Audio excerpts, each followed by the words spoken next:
Jesse Garcia thought it was just an ordinary typhoon. They said they were by the seaside with their children until the water rose like a wall.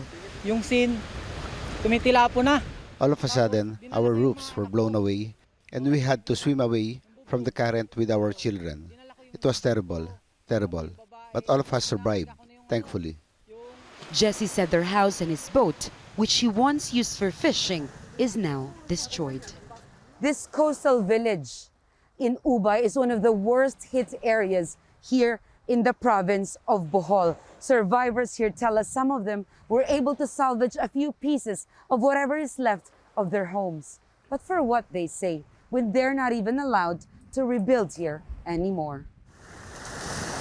Typhoon Rai, locally known as Odette, caused extensive damage in the Visayas and the Mindanao region.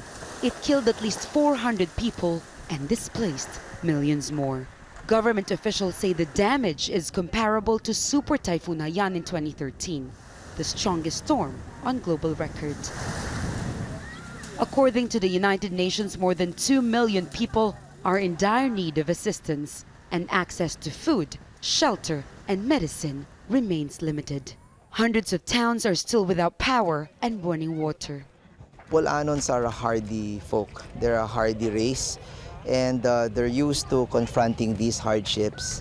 But of course, we need all the help we can get, considering that 200,000 people, about 80,000, have totally destroyed homes right now.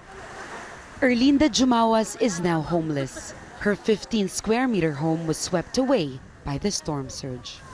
Nothing is left, she said, and they feel grateful if they are able to eat twice a day. The situation here is repeated many times over. At least 4 other provinces remain in desperate need of aid.